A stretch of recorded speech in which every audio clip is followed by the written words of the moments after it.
Buenos días, Padre. Empezamos con una oración, por favor. En el nombre del Padre, y del Hijo, y del Espíritu Santo. Señor Jesús, te damos gracias porque tú nos has convocado en tu nombre. Llénanos, Jesús, del Espíritu Santo. Guíanos siempre bajo la luz del Paráclito, para que todo lo que hagamos sea para tu mayor gloria. Vamos a poner en las manos de la Virgen, tu Madre Santísima y nuestra Madre, todos nuestros proyectos, todas nuestras intenciones, y encomendamos de manera especial a las personas que siempre piden plegarias de nuestra parte. Dios te salve María, llena eres de gracia. Gracias, Señor, es contigo. Bendita tú eres entre todas las mujeres, y bendito es el fruto de tu vientre, Jesús. Santa María, Madre de Dios, ruega por nosotros pecadores, ahora y en la hora de nuestra muerte. Amén. Gloria al Padre, y al Hijo, y al Espíritu Santo, como era en el principio, ahora y siempre, por los siglos de los siglos. Amén. Amén. Del Padre, del Hijo, y del Espíritu Santo. Padre, buenos días también con aquellos que ya se están conectando a esta nueva edición de Activando la Fe. Somos Zenaida y Héctor de la Comunidad Católica Betel del Movimiento Misioneros de Santa María de Nazaret. Cada 2 lunes, el año pasado hicimos el último, estamos retomando este año con el Padre Carlos Rosell. Cada 2 lunes hacemos este pequeño programa Activando la Fe. Bueno, este lunes tenemos el honor de tener al Padre Carlos Rosell en medio de su agenda tan apretada, nos ha conseguido este tiempo que es valioso de verdad. Él es párroco actualmente del Santuario de la Divina Misericordia. Y vamos a empezar de frente al tema porque tenemos poco tiempo y queremos aprovecharlo al máximo. Le vamos a preguntar al Padre Carlos cómo fue su llamado a la vocación sacerdotal. Sabemos que tenía una carrera, que trabajaba. Cuéntenos un poquitito. Bien.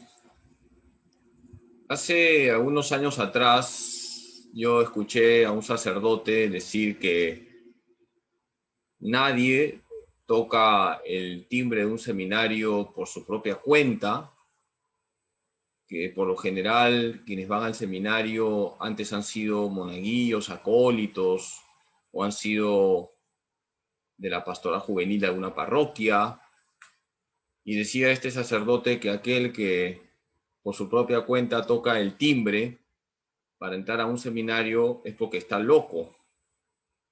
Y cuando escuchaba esto, decía, ese fue mi caso, porque yo nunca he sido acólito, no he sido monaguillo, no he sido de ningún grupo parroquial. Yo por mi propia cuenta toqué el timbre del seminario Santo Toribio.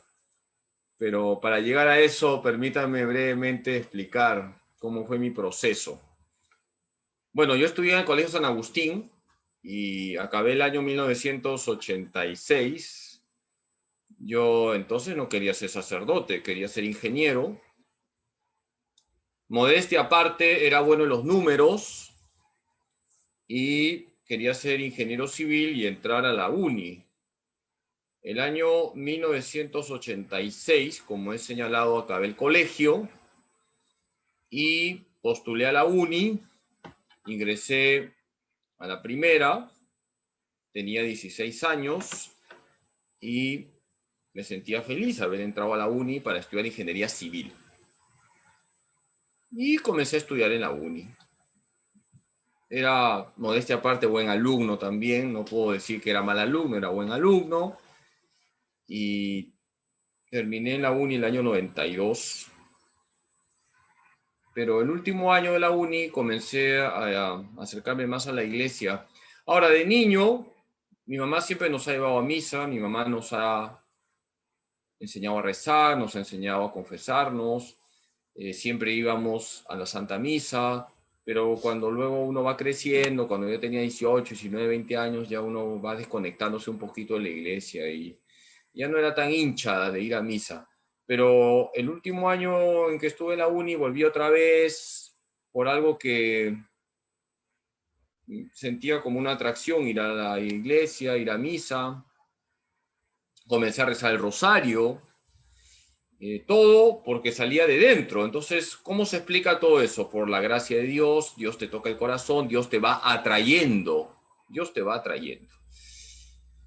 Terminé la uni el año 92, comencé a trabajar, me enviaron a Ayacucho, una empresa donde comencé a trabajar, a hacer túneles, comencé a sentir más atracción a las cosas de la iglesia y sobre todo comencé a pensar dentro de mí por qué no ser sacerdote. Y así fue pasando 1 año, 2 años, 3 años, tenía 27 años, estaba trabajando de ingeniero y hablé con un sacerdote a quien nunca más lo volví a ver, han pasado muchos años y nunca más lo he vuelto. Le comenté que tenía algo en mi corazón que me decía por qué no ser sacerdote. Y él me dijo, mira, ¿tú qué eres? Soy ingeniero civil. Bueno, como ingeniero construyes edificios, pero viene un terremoto y todo se va a venir abajo. Como sacerdote vas a construir almas con Cristo y eso no lo destruye nadie. Y fue así que luego de pensarlo, un día fui al seminario y toqué el timbre. Y averigüé qué se tiene que hacer para ser sacerdote. Me dijeron que tenía que ir a los círculos vocacionales de adultos. Yo tenía 27 años. Entré a los círculos vocacionales. De todo ese grupo que iban a los círculos vocacionales de adultos, entramos 2 nada más, el año 98. Y así entré al seminario. Y aquí me tienes. No puedo decir que ha habido algo extraordinario. No se me apareció un ángel y me dijo, salve Carlos, el Señor está contigo, tienes que ser cura. No, todo fue un proceso. Uno va sintiendo en su corazón el llamado. Uno usa su libertad. Toqué el timbre del seminario, me admitieron, pasaron los años. Y aquí me tienes, muy contento, con mucha alegría de ser sacerdote. No hay nada más bonito, pienso yo, que ser sacerdote de Cristo, de poder celebrar la Santa Misa todos los días, de poder administrar los sacramentos. Le agradecemos a Dios por esta vocación, ¿no? Que tanto nos ayuda, de verdad, su vocación muy valiosa, Padre Carlos. Estaba meditando, Padre, yo creo que nuestro Padre Celestial le dijo, ingeniero Rosell, ahora va a irse a construir puentes, de túneles a construir puentes, de esos que no se desarman, ¿no? Para que podamos llegar al Señor. Padre, ya yendo al tema, bueno, nuestro tema es ahora empieza la verdadera vida. En lo personal, cuando conversaba con Zenaida, no me gusta mucho usar el término de muerte, pero la pregunta que tengo que hacer justamente es con esa palabra, ¿no? ¿Qué sucede, ¿no? Cuando nosotros, los seres humanos, morimos? Bien, tu pregunta es interesante. Ahora, cuando yo doy la clase de escatología, soy profesor de escatología, los que están viendo este programa dirán, ¿y eso con qué se come? Escatología es una palabra griega que significa el estudio de lo último, el estudio del más allá. En los cursos de teología siempre se enseña la escatología, el estudio del más allá. ¿Cuándo empieza la verdadera vida? Es una pregunta típica de la escatología. Empieza con el bautismo. Ahí empieza la verdadera vida. Por lo tanto, no es con la muerte cuando empieza la verdadera vida, es con el bautismo. Por eso se dice que el bautismo es una escatología iniciada, es decir, comenzamos a tener vida eterna el día de nuestro bautismo, y eso ustedes lo pueden leer en Romanos 6.4. Romanos 6.4 habla de la vida nueva, la vida en Cristo, que recibimos el día de nuestro bautismo. Entonces, hemos recibido el boleto para el cielo el día en que recibimos el bautismo. Viene todo un caminar hasta el momento de la muerte. ¿Y qué pasa en el momento de la muerte? Hay una separación entre el cuerpo y el alma. La muerte es la separación entre el cuerpo y el alma. El cuerpo se corrompe, se vuelve un cadáver, el alma pervive, es inmortal. Y respondiendo a tu pregunta, ¿qué pasa con el alma? Bueno, hay 3 alternativas. Si la persona ha muerto en gracia de Dios con el alma totalmente limpia, esa persona va al cielo. Si la persona ha muerto en gracia de Dios, pero el alma está parcialmente limpia, no ha expiado todos los pecados que tenía que expiar, entonces la persona ciertamente ha querido vivir con Dios, pero bueno, todos tenemos miserias, debilidades, su alma no estaba totalmente limpia, el alma va al purgatorio, ahí recibe la purificación de vida en el amor de Dios y luego entra al cielo. Y el tercer caso, hay que decirlo, cuando la persona muere en pecado mortal, no le ha dado la gana de arrepentirse, no ha querido pedir perdón a Dios, ha muerto con el alma totalmente sucia, esa persona misma ha decidido no acoger la misericordia de Dios, su alma se va al infierno, que es un estado eterno. Ahora, cuando venga Jesús por segunda vez, ¿no? Se va a dar la resurrección, porque nosotros somos unidad de cuerpo y alma. Entonces, ¿qué va a pasar cuando Jesús venga por segunda vez? Ya no va a existir el purgatorio, nos quedamos con el cielo y el infierno, todos los que están salvados resucitarán con cuerpos de gloria, los condenados con cuerpos de condenación, se dará la transformación del mundo, se va a renovar el mundo y se dará el juicio final. Eso es lo que enseña la Iglesia sobre el más allá. Y todo eso, por si acaso, está en la Biblia. La Iglesia no inventa nada, la Iglesia lo que hace es interpretar correctamente la Sagrada Escritura.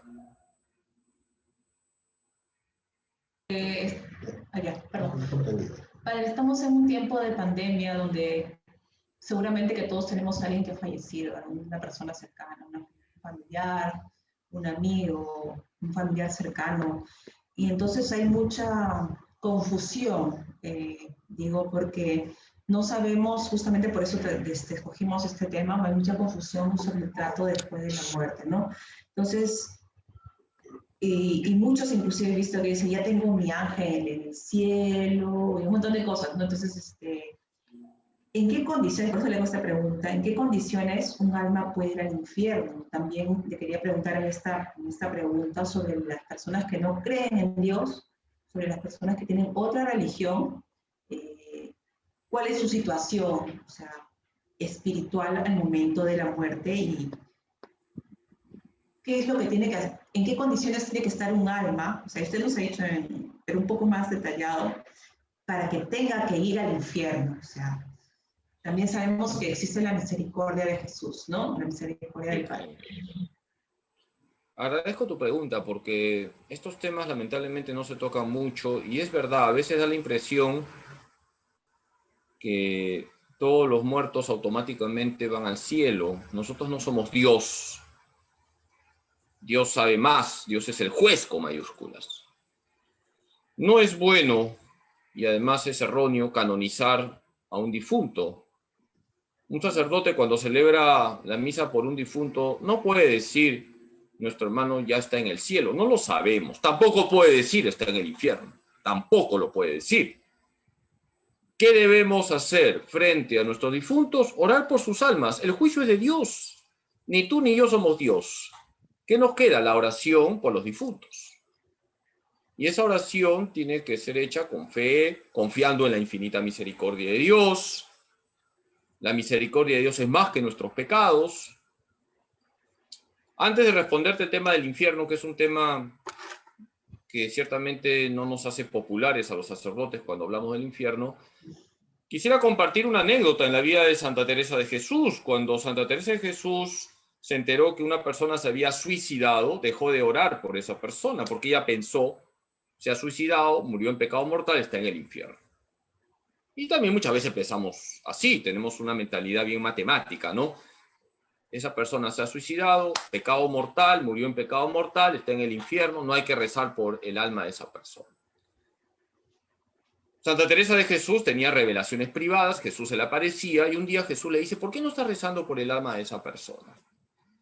Y Santa Teresa le dice, Señor, se ha suicidado, se tiró del puente. Y Jesús le dijo, Teresa, no te olvides que entre el puente y la roca está mi misericordia. Creo que está claro lo que Jesús le estaba diciendo a Santa Teresa. Esa persona ciertamente se había suicidado, se había tirado del puente, había caído sobre una roca, había muerto, pero entre el puente y la roca está la misericordia de Dios. Esa persona antes de morir pidió perdón. Por eso la Iglesia reza por todos los difuntos, porque no sabemos qué ha pasado en el último segundo de la vida de una persona. No lo sabemos, eso solamente lo sabe Dios y esa persona. Lo cual no significa decir alegremente que todos se salvan. Ojalá que todos se salvasen. Cristo ha muerto para que todos se salven. Dice 1 Timoteo 2:4, Dios quiere que todos los hombres se salven y lleguen al conocimiento de la verdad. Dios quiere que todos se salven. Ahora, no significa que automáticamente todos se salvan. Y eso conecta con tu pregunta, Zenaida. Mira, si una persona ha muerto en pecado mortal y no se ha arrepentido, esa persona misma ha decidido ya su destino eterno, que es el infierno. Ahora, la pregunta es, ¿cómo sé yo que ha muerto en pecado mortal? No lo sé. Por eso la Iglesia no puede decir qué ser humano está en el infierno. La Iglesia nunca ha dicho qué ser humano está en el infierno. No sabemos qué seres humanos han caído en el infierno. Pero sí sabemos que en el infierno están los demonios, eso sí. Por lo tanto, afirmar que el infierno está vacío es una herejía. El infierno, por lo menos, están los demonios. Por lo menos. Padre Carlos, ¿y qué seres humanos están en el infierno? No lo sé. Y la Iglesia no puede decirlo. Porque la Iglesia no es Dios. Dios sabe qué ha pasado con el final de cada ser humano. Puede resultar hasta escandaloso lo que voy a decir, pero la Iglesia no ha dicho que Judas está en el infierno. No sabemos. No lo sabemos. Fíjense lo que les estoy diciendo. No lo sabemos. Todo parece indicar, ¿no? Exteriormente. Todo parece indicar, pero como alguna vez escuché, cuando venga nuestra muerte nos vamos a encontrar con muchas sorpresas, porque la misericordia de Dios es infinita. La misericordia de Dios es infinita. Repito, eso no significa que no existe el infierno.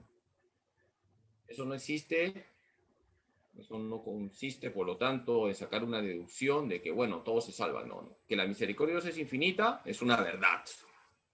Pero también es una verdad que quien muere en pecado mortal va al infierno. También es una verdad. ¿De acuerdo? Gracias. Vale. Ahora, más o menos, profundicemos un poquito en el purgatorio, ¿no? ¿Cómo es la realidad del purgatorio? ¿Qué dice la Biblia al respecto, ¿no? ¿Hay almas en el purgatorio? ¿Qué podemos hacer por estas almas en el purgatorio? Hay niveles en el purgatorio, hay niveles en el purgatorio. Bien, veo que son grandes escatólogos. ¿Saben lo que son los escatólogos, no? Los escatólogos son los especialistas en la escatología. Entonces, me alegra tener aquí dos brillantes profesores del más allá. Bueno, aquí hay varias preguntas y todas muy interesantes, les felicito. En primer lugar, ha tocado un tema muy interesante sobre el tema de la Biblia. Bueno, yo me encuentro con cierta frecuencia con hermanos evangélicos y, bueno, a pesar de que siempre voy vestido de sacerdote, a veces me quieren convertir, ¿no? Y me tocan el tema del purgatorio. ¿Dónde está en la Biblia que existe el purgatorio? Bueno, la Biblia nos da fundamento para todas las verdades de fe. Todo lo que enseña la Iglesia está en la Biblia. La Iglesia no ha inventado el tema del purgatorio. Entonces, un primer punto es decir que el fundamento del purgatorio es bíblico. En otras palabras, el purgatorio tiene fundamentos en la Escritura.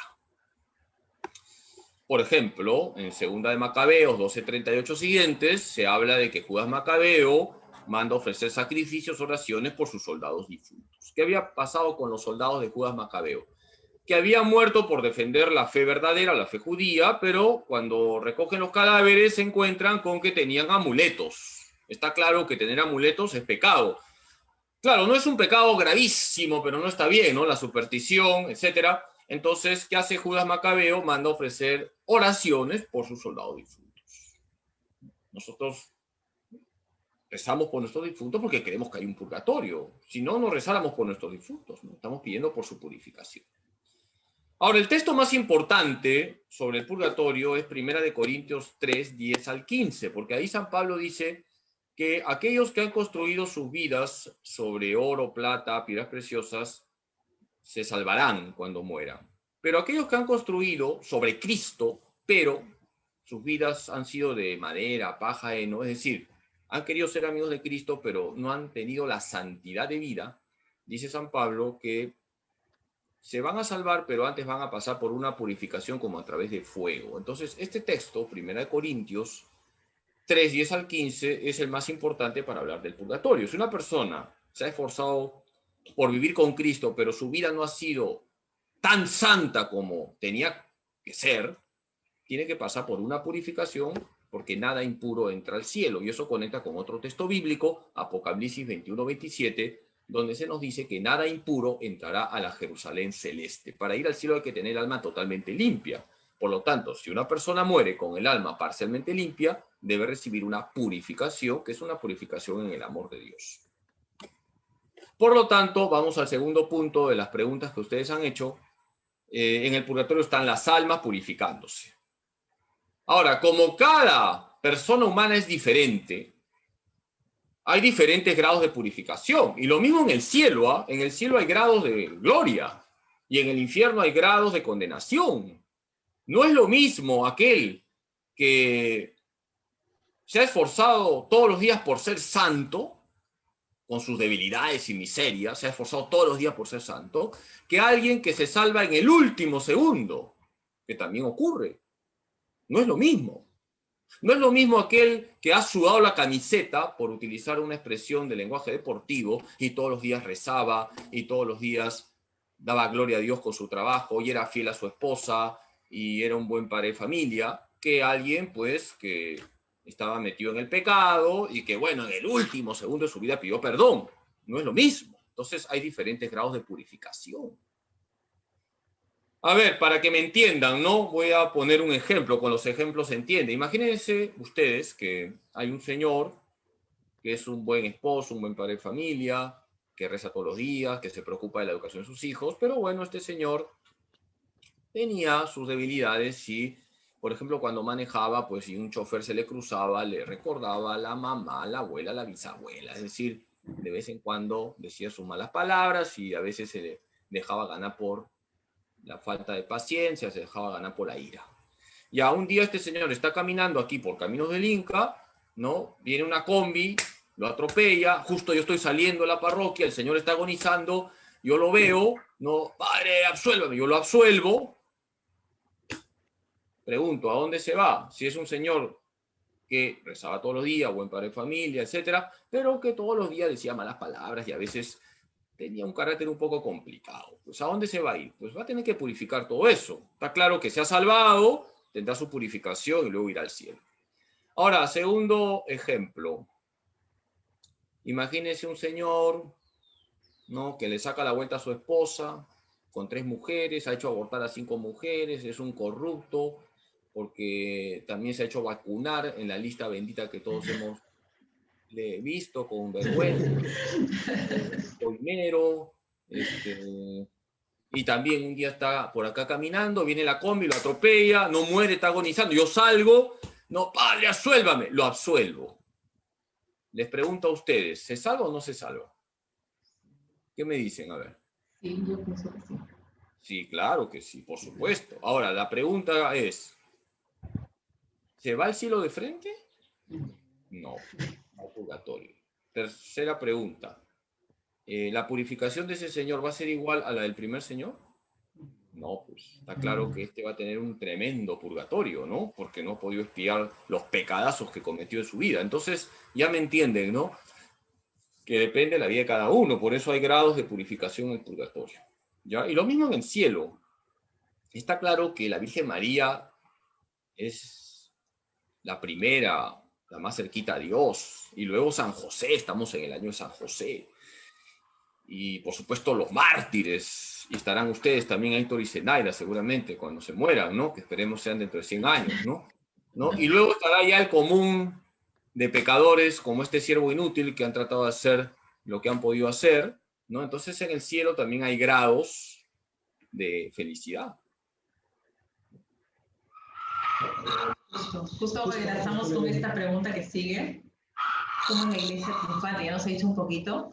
¿Y cómo llegar a ella? O sea, ¿qué podemos hacer el común de la gente para esforzarnos por llegar al cielo? Porque hay gente que sí desea llegar al cielo, ¿no? Y esa es su meta de vida, ¿no? Yo quiero llegar al cielo. ¿Y qué podemos hacer nosotros? Estoy escuchando aullidos del infierno ahí, que un poquito, ¿no? Allá. Porque al padre Pío se le aparecía el diablo bajo forma de perro, ¿ah? Bien, buena pregunta. ¿Qué hacer para ir al cielo? En realidad la pregunta es, ¿qué hacer para ser santos? Porque esa es la pregunta que todos nosotros tenemos que hacernos. No podemos caer en una visión mediocre de la vida cristiana. No es correcto decir, como hay purgatorio, bueno, ya pues me aseguro en el purgatorio. No es correcto, porque es como el alumno que dice, no voy al 20, voy al 11. No, pues si vas al 11, por lo general te vas a salir desaprobado. Hay que buscar el 20, hay que buscar la santidad. Entonces la pregunta es, ¿qué hacer para ser santos? Y eso me lleva a una anécdota en la vida de Santo Tomás de Aquino, uno de los grandes teólogos que ha tenido la Iglesia, se relata que su hermana le hizo esta pregunta: Tomás, ¿qué tengo que hacer para ser santa? Y Tomás de Aquino le dijo: si quieres ser santa, lo primero es quererlo. Entonces, lo primero es querer ser santo. Y si queremos ser santos, ya hemos avanzado un buen trecho. Y entonces vamos a los medios para ser santos, que son los medios para ir al cielo, y que están en la iglesia. Todo lo que nosotros necesitamos para ir al cielo está en la iglesia.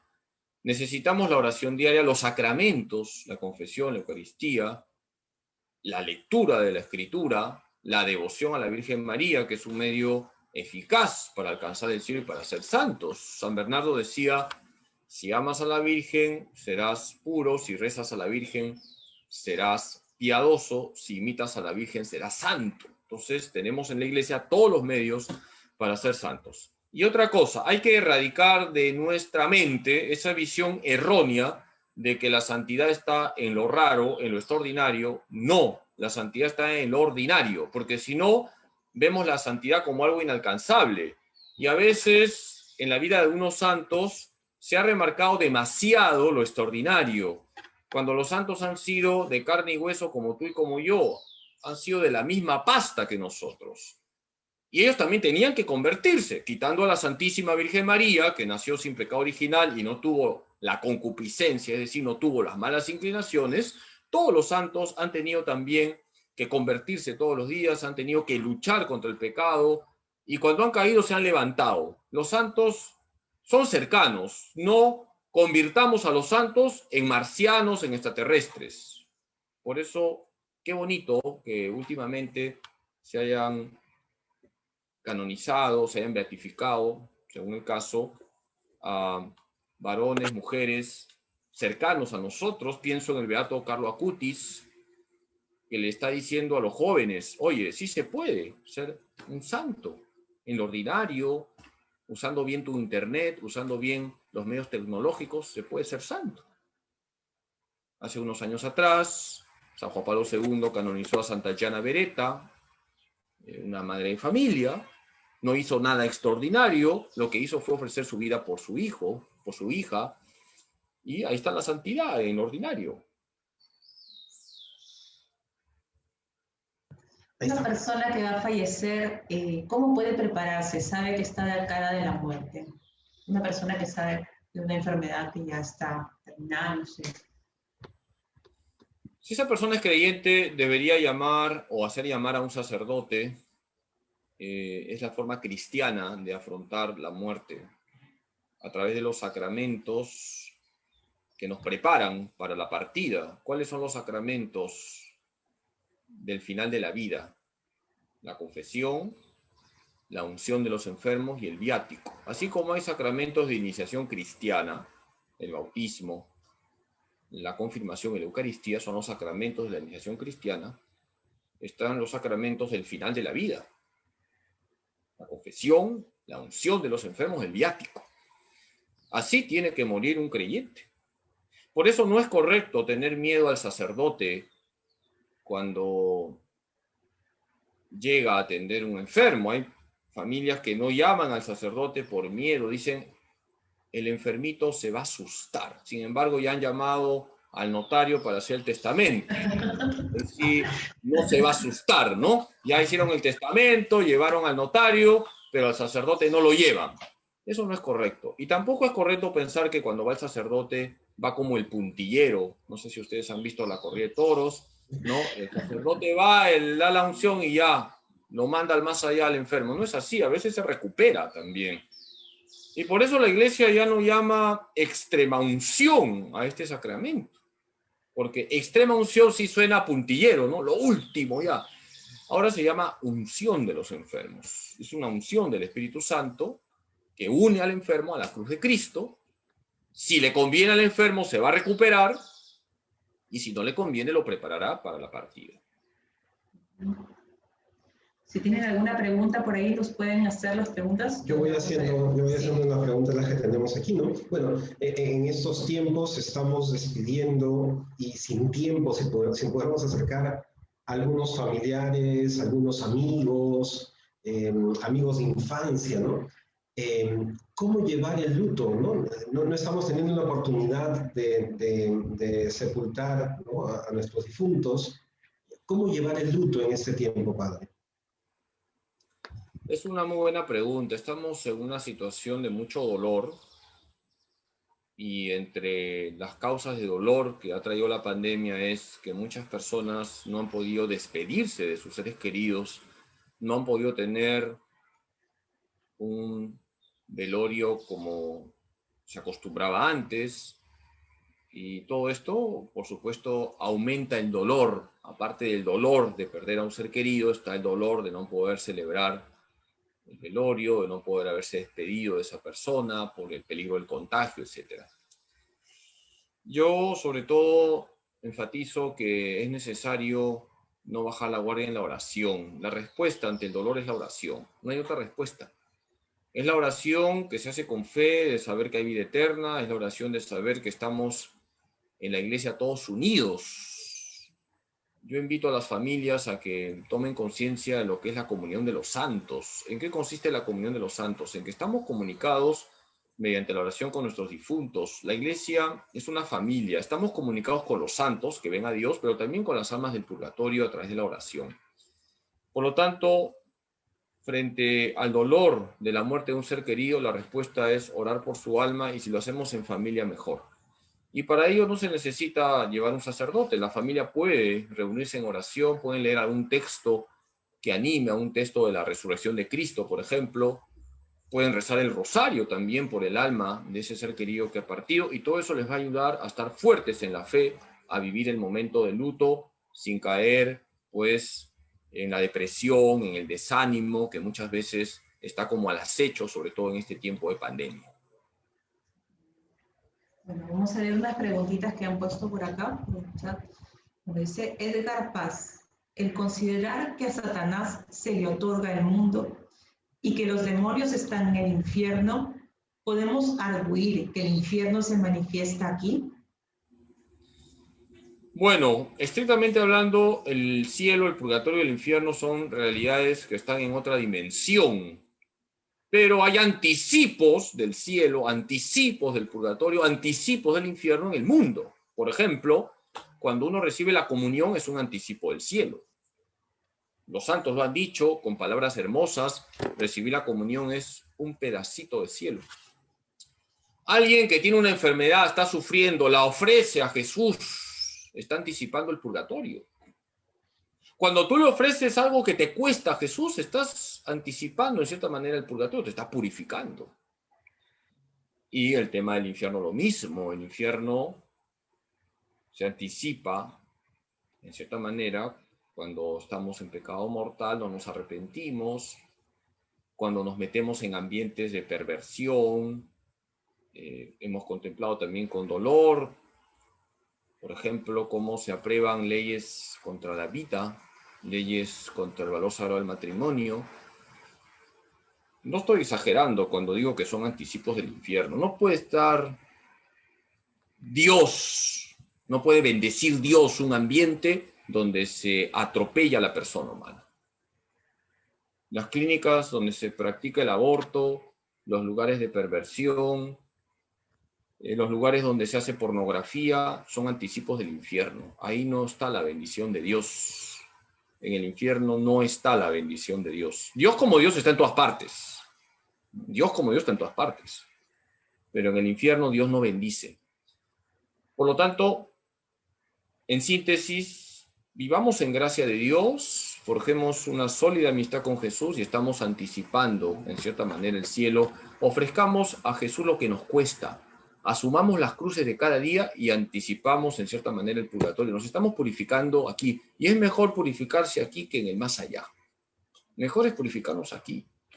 Porque cuando nos purificamos aquí, tenemos méritos para el cielo. Ya en el purgatorio ya no hay méritos. Los méritos terminan cuando viene la muerte. Entonces hay que aprovechar el tiempo presente. Padre, tenemos una pregunta también de Lupe Ríos Casas. Dice: Padre, mis padres fallecieron. Una pregunta: cuando yo muera, ¿me encontraré con ellos? ¿Los podré abrazar, besar? ¿O en qué estado se encuentran? Bueno, es una pregunta interesante. Por supuesto que los vamos a reconocer. Y cuando se dé la resurrección vamos a tener un cuerpo. El cuerpo de resurrección es el mismo cuerpo que hemos tenido, pero transformado. No podemos decir que es exactamente igual en el sentido de células, moléculas, etcétera, pero es el mismo cuerpo transformado. Eso es lo que decía la iglesia. Entonces, por supuesto que te vas a reconocer con tus seres queridos y todos ustedes, como esperamos, llegan al cielo. Ahí será una fiesta del amor. Y el catecismo lo dice de una manera muy bonita, que en el cielo hay una vida bienaventurada en comunión con la Trinidad, con la Virgen María, San José, los santos, los bienaventurados. ¿Quiénes son los bienaventurados? Todos los salvados, y esperamos estar ahí todos nosotros. Todos nosotros esperamos estar ahí y reconocernos, por supuesto, porque, por si acaso, cuando una persona muere, el alma tiene unas facultades que no va a perder, la memoria, la inteligencia y la voluntad. Son facultades del alma que no se pierden. Entonces, las almas que están en el cielo, en el purgatorio, en el infierno, tienen memoria, inteligencia y voluntad. Por lo tanto, conocen, recuerdan, quieren. Eso no se pierde, ¿no? Y cuando se dé la resurrección, pues además vamos a tener la dimensión corporal que se perdió con la muerte, porque la muerte es una separación entre cuerpo y alma, pero con la resurrección se da la reconstitución de la persona humana. Por lo tanto, nos vamos a reconocer y a eso esperamos, llegando al cielo, gozaremos todos juntos del amor de Dios de una manera indescriptible, a tal punto que San Pablo dice en 1 Corintios 2:9 que ni el ojo vio, ni la mente se ha imaginado, ni el oído ha escuchado lo que Dios tiene preparado para los que le aman. Tenemos poco tiempo y el padre tiene que retirarse hace 45 y hay 10 minutos más, ¿ya? Hay algunas preguntas por acá, gracias. Ahí dice Romina Cruz. El purgatorio. Purificándose. ¿La enfermedad también es una purificación? Por supuesto que es una purificación. Es una de las mejores purificaciones que hay la enfermedad. ¿Cuántos hermanos nuestros han adelantado su purgatorio ofreciendo los dolores de su enfermedad? Ahora, ver la enfermedad como un medio de purificación solo es posible cuando hay fe. Si no hay fe, nos volvemos personas que reniegan, que se quejan, ¿por qué a mí?, etc. Por eso la fe trae luces muy importantes. Si soy creyente, veo la enfermedad como una oportunidad de unirme más a la cruz de Cristo, de hacer de mi vida una ofrenda agradable a Dios. Dice Romanos 12:1 que hay que ser hostias vivas, hostias santas, hostias agradables a Dios. Una persona creyente que está sufriendo puede ser hostia viva, hostia santa, hostia agradable a Dios, uniéndose a la cruz de Cristo. Tenemos otra intervención por aquí de María Esther Enríquez Torres. Bueno, en dos textos. Por un lado habla de que hablemos de la existencia del purgatorio, ya nos mencionó algunas citas bíblicas que podemos tomar como referencia, y continúa. Unos dicen que muertos, si estuvimos en gracia de Dios, vamos de frente al cielo. Bueno, si la persona tiene el alma totalmente limpia, se va de frente al cielo. Ahora, ¿quién tiene el alma totalmente limpia? Yo no lo sé, nadie lo sabe, Dios lo sabe.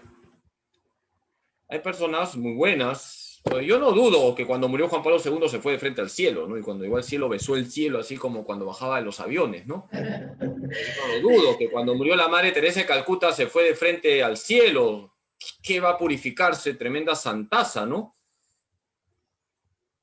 Sabemos de personas tan buenas, tan entregadas a Cristo y a los demás, que podemos de alguna manera deducir, murió y se fue al cielo. Pero la gran mayoría, y eso lo dice Benedicto XVI en la Spe Salvi, una encíclica, le espera un purgatorio, la gran mayoría. Porque todos sabemos que siempre en algo fallamos, todos sabemos que no estamos totalmente limpios. Si somos sinceros, nos vamos a dar cuenta que siempre tenemos manchas. Y somos sinceros con nosotros mismos. Bueno, para eso está el purgatorio. El purgatorio, por si acaso, no es una sala de torturas. El purgatorio es obra del amor de Dios, porque Dios nos ama tanto que nos quiere limpios delante de Él. Dios nos purifica con su amor. En el purgatorio hay una dimensión dolorosa, porque la expiación siempre trae dolor. Está el dolor de no ver a Dios todavía. Las almas del purgatorio no ven a Dios, lo verán a Dios cuando estén al cielo. Eso genera un dolor que purifica. Pero está el gozo de que se verá a Dios. Por lo tanto, en el purgatorio se une el gozo de que se va a ver a Dios y el dolor de que aún no se ve, y eso purifica a las almas. Padre Carlos, Pía More le saluda. Padre Carlos, muchas gracias por poder hablarnos con rectitud y misericordia y por aclarar estos temas. Dios nos dé la gracia de aceptar las enfermedades como regalos. Elia María Valverde también le saluda, padre. Dice, bueno, de una intervención de hace un rato, luto es mortificarse ofreciéndolo por el alma. Me alegra que la gran teóloga Elia, una de las brillantes mentes teológicas que tenemos, haya dicho esto, que es un aporte. Claro, el luto genera dolor, sufrimiento. Todo lo que se ofrece al Señor y nos cuesta, purifica. Todo lo que nos cuesta y lo ofrecemos a Jesús por amor, purifica. Y esto también me lleva a hablar de esa espiritualidad que trae el purgatorio. Hay muchas cosas en nuestra jornada que nos cuestan. El orden, a mí me cuesta mucho el orden. Ustedes ven atrás todo ordenadito, pero acá al costado no, ¿ya? El orden me cuesta muchísimo, ¿no? Para mí, tener los papeles ordenados, es verdad que todo el mundo me entrega papeles, pero eso para mí es una gran mortificación. Yo prefiero ayunar a pan y agua que poner orden en los papeles, pero hay que hacerlo.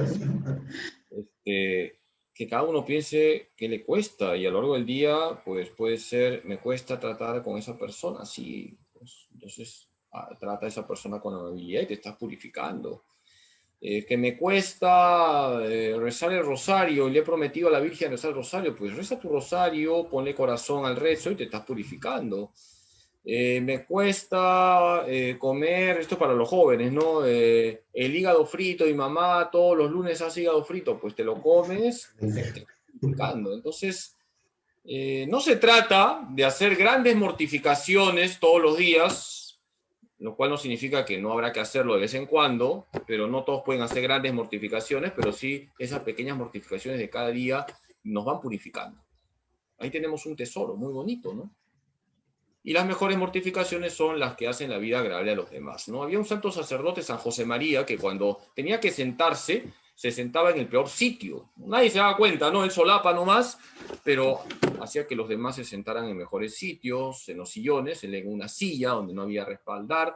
Esas cositas nos ayudan a purificarnos y van erradicando el egoísmo que hay en nuestro corazón, porque nos vamos abriendo más a Dios y a los demás.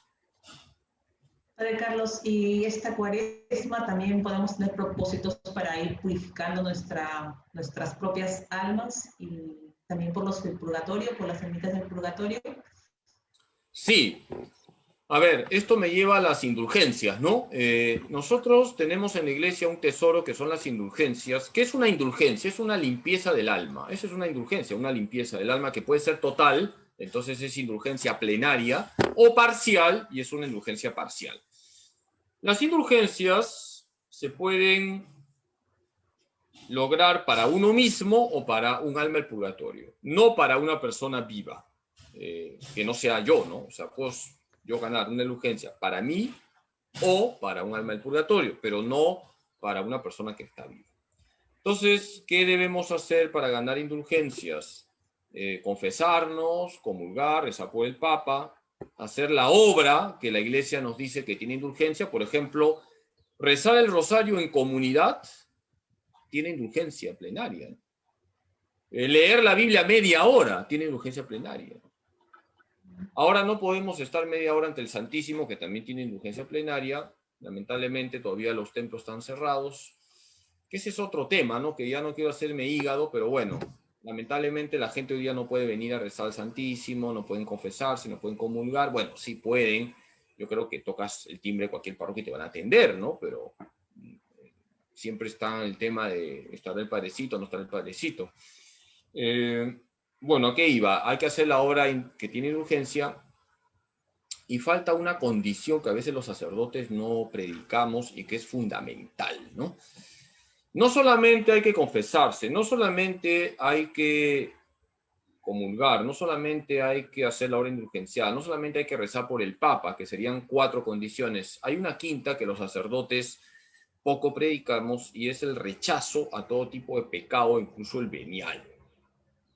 Eso se llama una animadversión total contra el pecado. No solamente hay que confesarse, no solamente hay que comulgar, no solamente hay que rezar por el Papa, no solamente hay que hacer la obra que tiene indulgencia, hay que tener un rechazo a todo tipo de pecado, incluso el venial.